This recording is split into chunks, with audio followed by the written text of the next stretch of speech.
रहमान रहीम। अस्सलाम वालेकुम, welcome to my YouTube channel.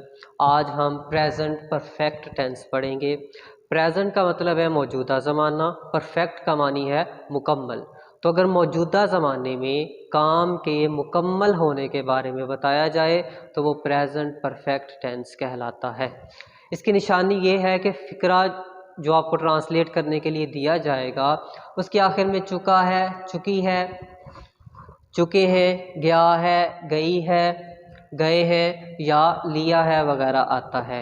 यानी कि फ़िक्रा जो आपको ट्रांसलेट करने के लिए दिया जाता है उसमें काम के मुकम्मल होने के बारे में बताया जाता है। मिसाल के तौर पर अहमद ने सबक याद कर लिया है, तो इस फ़िक्रे में काम के मुकम्मल होने के बारे में बताया गया है कि अहमद ने सबक याद कर लिया है।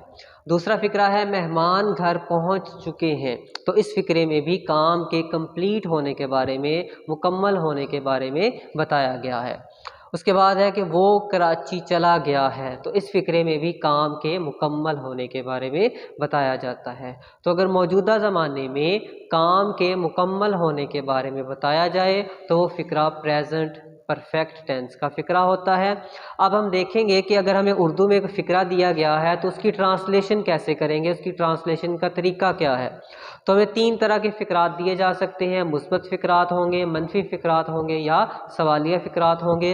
Affirmative sentences, negative sentences and interrogative sentences. तो अगर हमें मुस्बत फ़िक्रात यानी कि सिंपल या अफर्मेटिव सेंटेंस दिए जाएँ तो उनकी ट्रांसलेशन करने का तरीका ये है कि सबसे पहले हम सब्जेक्ट की ट्रांसलेशन करेंगे। सब्जेक्ट को उर्दू में हम कहते हैं फ़ाइल, फ़ाइल होता है काम करने वाला। फिर हम सब्जेक्ट के मुताबिक हैज़ या हैव में से किसी एक हेल्पिंग वर्ब का इस्तेमाल करेंगे। उसके बाद हम वर्ब की थर्ड फॉर्म इस्तेमाल करेंगे। वर्ब हम कहते हैं फेल, फेल होता है काम। और एंड पर हम ऑब्जेक्ट की ट्रांसलेशन करेंगे। ऑब्जेक्ट को हम उर्दू में कहते हैं मफ़ूल, और मफ़ूल होता है जिस पर काम किया जाए। नेगेटिव सेंटेंसेस, मनफी फ़िक्रात की ट्रांसलेशन करने का तरीकाकार ये है कि सबसे पहले हम सब्जेक्ट की ट्रांसलेशन करेंगे। सब्जेक्ट हम पढ़ चुके हैं कि सब्जेक्ट कहते हैं काम करने वाले को। फिर सब्जेक्ट के मुताबिक हम हैज़ या हैव में से किसी एक हेल्पिंग वर्ब का इस्तेमाल करते हैं। अगर हमारा सब्जेक्ट यानी कि काम करने वाला ही, शी, इट या वाहद होगा तो फिर हम हैज़ के हेल्पिंग वर्ब इस्तेमाल करेंगे।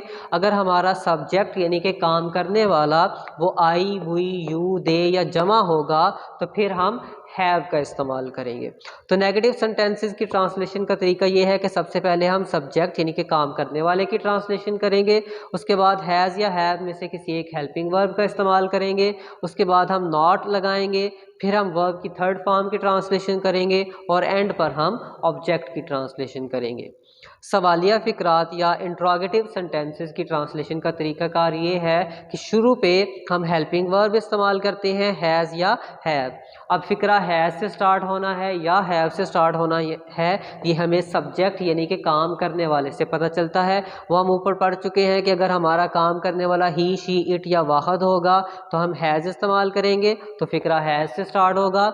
अगर हमारा काम करने वाला आई, हुई, यू, दे या जमा होगा तो हम फ़िक्रा हैव से स्टार्ट करेंगे। तो इंट्रोगेटिव सेंटेंसेस यानी कि सवालिया फ़िक्रात में शुरू पे हेल्पिंग वर्ब का इस्तेमाल किया जाता है, हैज़ और हैव में से किसी एक हेल्पिंग वर्ब का इस्तेमाल करेंगे। उसके बाद हम सब्जेक्ट यानी कि काम करने वाले की ट्रांसलेशन करेंगे। उसके बाद हम वर्ब की थर्ड फॉर्म इस्तेमाल करेंगे और एंड पर हम ऑब्जेक्ट की ट्रांसलेशन करेंगे। तो ये आज का हमारा टेंस है। उम्मीद है आपको वीडियो पसंद आई होगी। अल्लाह हाफ़िज़।